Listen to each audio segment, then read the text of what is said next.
সরকারের সমস্ত মন্ত্রণালয় আমাদের তথ্য উপাত্ত দিয়ে সাহায্য করতে বাধ্য। রিপোর্টে আমরা কিভাবে কি পেলাম এইটা বলার সময় এখনো আসে নাই। আপনারা দেখছেন যে আমাদের শ্বেতপত্র প্রস্তুত করার কাজ এগিয়ে যাচ্ছে এবং আজকে আমাদের মূল কাজটা ছিল যে তথ্য উপাত্তের সম্বন্ধে যেই ধরনের বিবেচনাগুলো আছে সেই বিবেচনাগুলো নিয়ে সরকারের ভিতরে যারা তথ্য উপাত্তকে সৃষ্টি করেন, পরিবেশন করেন, মূল্যায়ন করেন সেই সমস্ত ব্যক্তি প্রতিষ্ঠানের সাথে আলোচনা করার জন্য আজকে 24টি সরকারি বিভিন্ন মন্ত্রণালয় এবং প্রতিষ্ঠান আজকে উপস্থিত ছিলেন।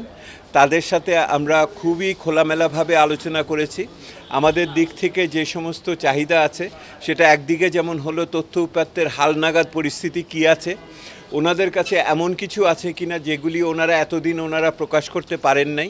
25 বছরের ওয়ারেন্টিযুক্ত দীর্ঘস্থায়ী দরজা প্রোটেক্টর, আধুনিক ও মজবুত দরজা।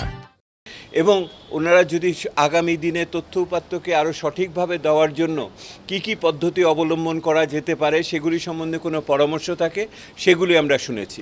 বিশেষ করে আগামী বার্ষিক উন্নয়ন কর্মসূচিকে দিক নির্দেশনা দেওয়ার জন্য অথবা পঞ্চবার্ষিক পরিকল্পনার বাস্তবায়নের ক্ষেত্রে অগ্রগতি বা ঘাটতি কেন এরকম হচ্ছে ইত্যাদি বিষয়, এবং একই সাথে বিভিন্ন ধরনের যে চুক্তি হয়েছে দেশের, সেটা আপনি অভ্যন্তরীণভাবেই হোক, সেটা জ্বালানি ক্রয়ের ব্যাপারে হোক অথবা বৈদেশিক সম্পর্ক, বৈদেশিক ঋণ নেওয়ার ক্ষেত্রে হোক, সেগুলোর মূল চুক্তিগুলো দেখার সুযোগ কিভাবে হবে সেগুলি নিয়েও আমরা পর্যালোচনা করেছি। এবং আগামী দিনে ওনারাদের মনে আরও যদি অন্যান্য আমাদের চাহিদাপত্র অনুযায়ী ওনারা লিখিতভাবে আমাদের পরিবেশন করবেন সেগুলি আমরা বিভিন্নভাবে ব্যবহার করব। এবং আগামী দিনে এই সমস্ত তথ্য উপাত্তের ভিত্তিতে আমাদের অংশীজনের সাথে যে আলোচনাগুলো হচ্ছে অব্যাহত থাকবে আগামী 1 মাস ধরে, সেগুলোতেও আমরা এইগুলি ব্যবহার করব এবং ওটার সঠিকতা যাচাইও আমরা মানুষের মনের ভিতর থেকেও, কথার ভিতর থেকেও আমরা বের করে নিয়ে আসব। আমরা উন্মুক্ত আহ্বান জানিয়েছিলাম জমা দেওয়ার জন্য নাগরিকদের বা সংশ্লিষ্ট ব্যক্তিদের, অত্যন্ত ভালো সাড়া পাওয়া গেছে। আমরা সেগুলোকে আমরা এখন নিজেদের ভিতরে পর্যালোচনা করে দেখছি এবং খুব দ্রুতই আমরা ঢাকার বাইরে অন্তত একাধিক স্থানে আমরা টাউন হল মিটিং করব, যাতে ঢাকার বাইরেও যে অংশীজন আছে তাদের মতামত আমরা পেতে পারি। আমরা যাদের ডেকেছিলাম সকলেই এসছে, কারণ হলো ওনারা সরকারে যে প্রজ্ঞাপন হয়েছে সেই প্রজ্ঞাপনের কার্যবিধির ভিতরে অন্যতম হলো সরকারের সমস্ত মন্ত্রণালয় আমাদের তথ্য উপাত্ত দিয়ে সাহায্য করতে বাধ্য। ওনারা সেই প্রজ্ঞাপনের অধীনেই আজকে উপস্থিত ছিলেন।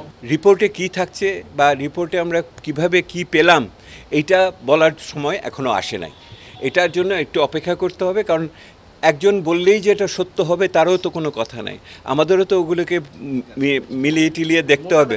আমরা মোটা দাগে আইডেন্টিফাই করছি যে যেই সমস্ত প্রাক্কলনগুলো করা হয় সেই প্রাক্কলনগুলোর বস্তুগত ভিত্তি অত্যন্ত দুর্বল। অনেক সময় যারা প্রাক্কলন তৈরি করেছেন তারা অসহায় বোধ করেছেন, ওই প্রাক্কলন দিতে বাধ্য হয়েছেন। এই কথাটা অনেক বড়োভাবে এসেছে। আমরা ব্যাংকিং সেক্টর, ব্যাংকিং বহির্ভূত খাতের সেক্টর, ক্যাপিটাল মার্কেট এগুলি সবই দেখব, কিন্তু সাধারণভাবে এটা বোধগম্য যে কেন্দ্রীয় ব্যাংক যে কমিশন বানিয়েছে তারা অনেক গভীরে যেয়ে সুনির্দিষ্টভাবে আরও দেখার সুযোগ পাবে। কেন্দ্রীয় ব্যাংক টাস্কফোর্স তৈরি করেছে, অর্থাৎ তারা সুনির্দিষ্টভাবে পদ্ধতি বা প্রক্রিয়া বা পদক্ষেপ বলবে, মন্তব্য দিবে। আমরা দেখছি এখানে কি ঘটনাটার মাত্রাটা কি, সমস্যাটার মাত্রাটা কি, তার চরিত্রটা কি। এইখানে গ্রাউন্ড জিরো বের করতেছি আমরা। গ্রাউন্ড জিরো থেকে ইমারত তৈরি করা যাবে, সেই ইমারতটা তৈরি হবে কিনা সেটা বোঝার জন্য আমরা দেখছি।